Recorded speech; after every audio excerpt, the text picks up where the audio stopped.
Hi Remediga, Budger in the Winya, you good night, Awabakal People. Hello friend, good to see you. Today I'm on Awabakal country. Now I'm heading up into Munmora State Conservation Area again, just a nice little local spot. I'm going to talk to you guys about this VMS 700 HDX. Now, if you've watched through my previous videos, you know I've done a review on this video or issues that I was facing video before. Today is going to be why I'll never buy another one. I think they're a piece of shit, to be honest, and I'm going to tell you why. So let me get up to the spot that I want to take you to, and I'll tell you exactly why I think the VMS 700 HDX is an absolute waste of money and why I'll never buy another VMS product. Alright, see you soon guys. Alright, so I've just pulled over for a second. I've put the VMS in off-road mode, and I'm going to utilise it to take us to Waibung trig points. So Waibung's a dirt road, so it should, by rights, you would think with a VMS, take you and give you the route to the location. So let's go and find Waibung trig point. I've got it as a waypoint already in the VMS. So here we are with the waypoints list. So let's find Waibung trig point.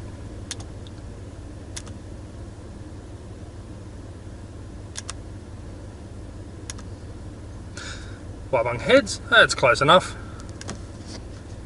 Let's go to go to, which is up on the top side here.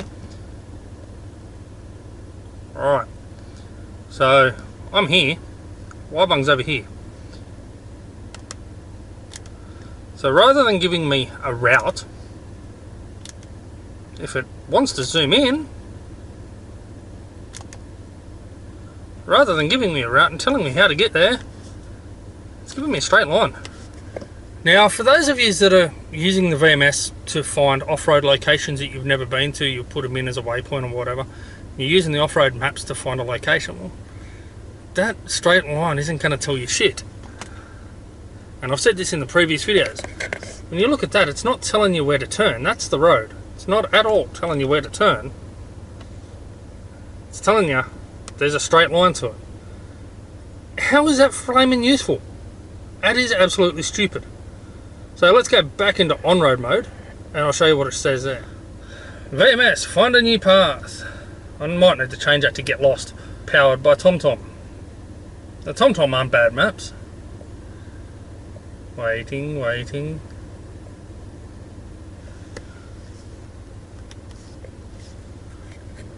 Okay, same deal. Let's go to find. So find a place. Custom search. Around here. Find by name. W Y B U N G. Waibung. Okay. Camping ground Waibung. There is no camping ground at Waibung. Waibung does not have a campground. Waibung trig point. That's what I'm looking for. On-road mode. So is that it? Yeah, that'll be about it. Summary, Canberra Drive, Waibung Head Road. Now you'll notice it's actually clipping to the road in on-road mode. Off-road mode doesn't. So let's get to the trig point. Let's have a better talk. Alrighty, so as you've just seen, the off-road maps when you're trying to find locations is absolutely useless. How is a straight line going to get you to a location that you've got no idea where you're going? You need something that clips to the roads. Now, ironically, I bought the VMS on the promotion of a certain other YouTube channel. I won't mention the name of it, but they got 3 numbers in it. And, you know, everything that they showed at the time, utilising off-road maps, clicked to the map to show you exactly where to go, where you got to turn and things like that. Well, I've never been able to work out how that's done. Never on this stupid thing have I been able to work out how to clip it to the maps. And nobody can seem to tell me how to. The VMS doesn't say anything about it in their instructions or their tutorial videos or any of that sort of thing. So, to me, it just seems that you can't. So, straight line directions for an off-road map is useless, you know. Might as well turn around and go, oh, well, Cessnock's that way. Head that way. You know, Blue Mountains is that way. Head that way. You know, fucking Orange is that way. Let's go head to Orange. Well, Where am I turning, what am I doing, what roads am I following? It does none of that. On-road mode, yeah, by all means it will. Off-road mode, no, not at all. So that's one drama with the VMS. The next is, and I found this up in the Awabakal Mountains, travelling, I was looking for Boarding House Dam, one of the first times I went up there. Looking for the turn off, I'm following Awabakal Forest Road, looking for the turn off for Boarding House Dam. It gets to the edge of one map, then it can take a minute or so to load the next map. Now that's rather stupid. In that time, especially if you're on a big trip and you're towing a caravan or something like that, you could be in a position now where you can't turn around, but you're completely in the wrong area and you've missed your turn off. So, that's stupid that it's taken so long to load a new map, especially in off-road maps where people are going to be relying on it, probably one of the most. Now, on-road mode's full of its own little complications. On-road maps, in general, isn't too bad when they work, but there are still some issues. Importing waypoints. See, in the off-road mode, you can press on it and go, okay, save waypoint here. You can't do that in the on-road mode. So if you're like, okay, well, I want to go to this location, can't do it. If you're touring and you want to go, say, for example, when I did Nunes trip, we left Nunes, we wanted to do Three Sisters and Wentworth Falls. I can't easily put in a waypoint and go, well, this is where I want to go to. It's a pain in the ass to do it. And again, there's no tutorial, nothing in the instruction manuals, none of the videos, nothing tells you how to do it. It's possible. You've got to go in through, open it up on your computer as a folder and all this sort of crap and save it in there that way. But that's a pain in the ass. And most people would have no idea how to do it, especially if you're not real tech literate. Routes, same sort of thing. You create a route in Gaia GPS or Google Earth or whatever it might be. You would save that route, import it into the VMS.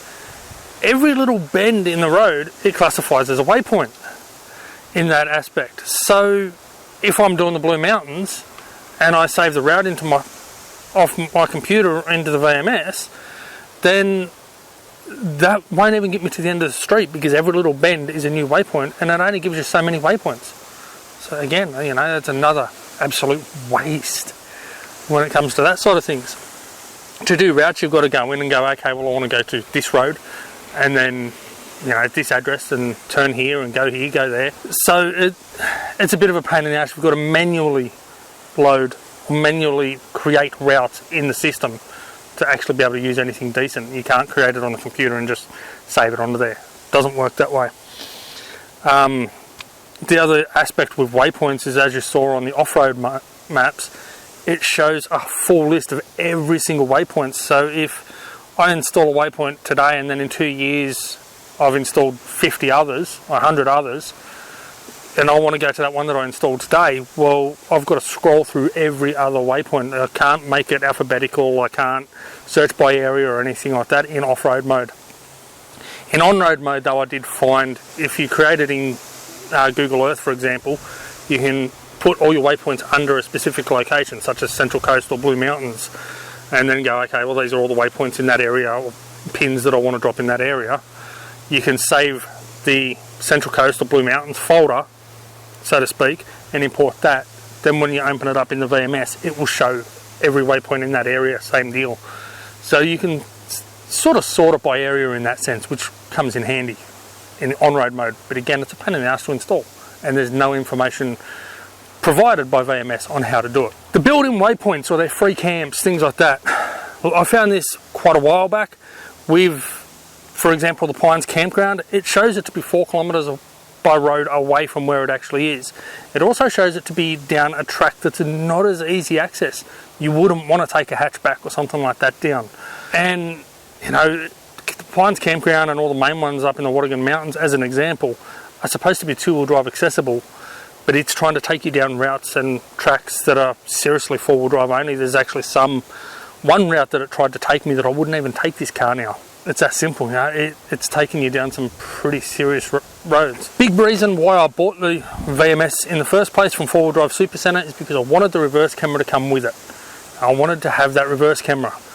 So I bought it from 4-wheel drive Supercentre. Now at the time there was no 4-wheel drive Supercentre store in Gosford. It was a little battery place that was supplying 4-wheel drive super centre products, or King's products. So I bought it from them, got it home, tried to install it. The VMS would not read the reverse camera whatsoever. I messed around with the reverse camera, found it wasn't the reverse camera, found the VMS just wasn't detecting it. Took it back to that battery mob, they had a bit of a look at it themselves, handed me a new one, swapped my memory card over, and I walked out. Put it in, reverse camera works fine, but this is the next point, glare. There is so much glare on that screen, it's almost impossible to see at times. It is on now, I don't know what you can see from that camera, or from this other little camera here, but that screen is so glary, it's really hard to see. Turn up contrast, do this, do that. It's hard to see. Trying to reverse out, especially if I've got a little bit of dust on the back window, because I have to put it through the glass here to get it centered. If I've got a little bit of dust on the back window, or it's a bright day or something like that, I get a little bit of reflection off the glass. Admittedly, it's going to make it harder. But then you couple that with the glare that's on that screen, you might as well just be looking at a white screen or a grey screen, because you can't see anything. My wife has the King's reverse camera and little screen. Shit's all over the quality of the screen on that. That is so hard to see, and the King's one that everybody knocks is crystal clear and beautiful. So the screen on that's hopeless. Even when you're trying to follow a route, follow on directions, it's shit, you can't see what you're doing. So that is another aspect of what shits me. Now my big pet peeve at the moment, it keeps turning itself off. I've heard this from other people that it does the same thing, same deal with the maps and things like that. I've heard other people having the same issues, so I'm not alone in this. But it keeps turning itself off. I started off utilising their supplied 12-volt plug and started doing it. I changed lighter socket from the one in the dash to the one in my centre console. Started doing it again. And it's let me down when I've needed it the most, when I'm in areas I don't know, for example on my Nunes trip. It kept turning itself off doing that trip. So I ended up going to USB. USB worked fine for probably 6 months or so. I changed cables and all this sort of stuff, changed sockets, everything else, and it'll work alright for a little bit. Ended up going to USB, and it's worked fine for probably 6 months. Started doing it again not too long ago. I don't know if it's got to do with the heat. You know, Australian summers, it gets pretty warm here, so I don't know if it's got something to do with the heat or what, but you know, as you can see in this clip here, it keeps turning itself off. This was this morning before I came out to film, turns itself off in the driveway, and then all of a sudden, same USB plugs and everything, and it worked perfectly all the way here. So I don't get it. Pain in the ass. I have contacted VMS about that, and they said to charge it up using the 240-volt wall socket. Do that overnight, put it in the car, lasts a couple of days, got to charge it up again, turns itself off.